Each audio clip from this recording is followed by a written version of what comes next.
hinayang sa pagkakataong ito na dapat sana ay magsasama-sama ang tinaguriang Big Four ng Philippine show business na si Miss Vilma Santos, Miss Sharon Cuneta, Miss Maricel Soriano, and of course, the one and only superstar Miss Nora Honor sa MFF nitong nakaraang December 2023 dahil sana magsasalpukan sana ang mga pelikula at magiging masaya ang Metro Manila Film Festival kung nagkasama-sama ang apat.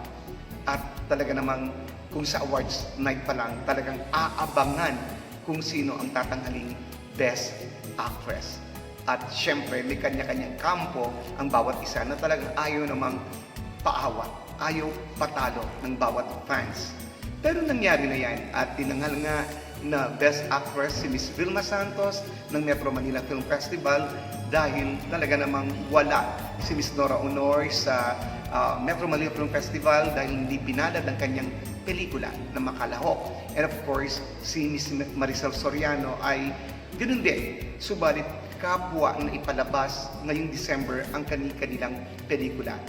Kay Miss Vilma Santos, When I Met You in Tokyo, kay Miss Sharon Cuneta, The Family of Two, kay Miss Maricel Soriano ay in Her Mother's Eyes, and of course, ang dieta ng ating superstar na si Miss Nora Honor. At talaga namang halos napanood ng bawat isa. Aminin ko po na wala po akong napanood kahit na isa sa mga pelikulang ito. Pero kung pag-uusapan ang tindi ng mga reviews ng mga reporters, ng mga magagaling na kritiko, ay talagang obvious na talagang si Miss Nora Honor, ang piyeta ay talagang binigyan nila ng mataas na pansin at talagang rinirekomenda ang piyeta sa mga nakapanood dito sa special screening. At talaga namang marami silang magandang inumento sa pelikula ni Ate Guy. Kaya naman bravo, bravo, bravo.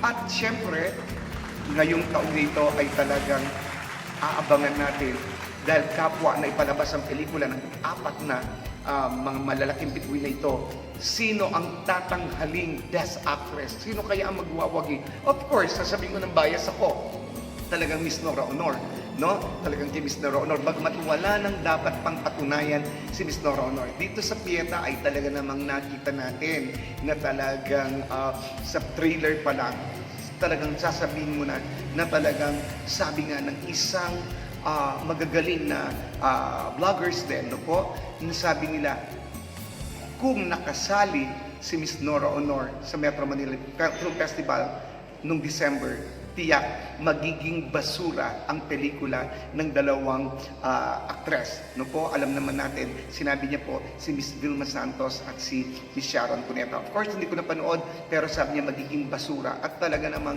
yung kay Ate Guy ay talagang pang festival, karapat dapat na maging entry at talagang hahakot ng award ang Pieta. Pero sagana po sa akin, ito po yung opinion ko. Bagamat aminin ko po, kung meron akong gustong manalo, kung wala si Ate Guy, ay aminin ko po, hindi po sa nakita ko po ang trailer ng In Her Mother's Eyes. Talagang nakita ko yung galing ni Miss Maricel Soriano. No po, bagamat si Miss Sharon mayroong nagsasabing maganda at of course sa paningin ng mga Vilnanians ni Ate V ay talaga namang karapat dapat sa Ate V.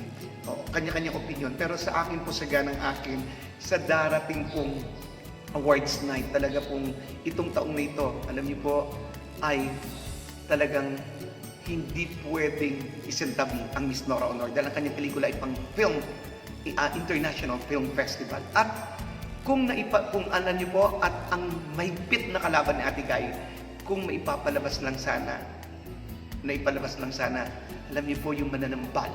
Talaga pong ito yung talagang sasabihin mo, tiyak ang mananambal ay magiging katapat ng Pieta. Kaya lang po, hindi magkasunod. Kumbaga, Nora Honor versus Nora Honor pa rin.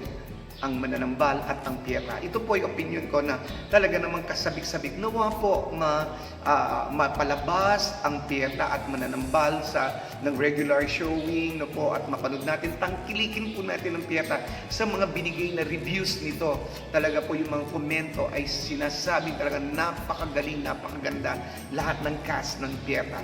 No po, kaya ang mahigpit na talagang kalaban ni Ate Guy ang kanyang sarili sa mananambal kung nagkataon lang sila po ay tapat. Pero sa pasado, di ba si Ate Guy, yung mga pelikula niya sabay-sabay na nipapalabas, nagtatay kasi talagang walang tulak kapigil kapag Nora Honor movie.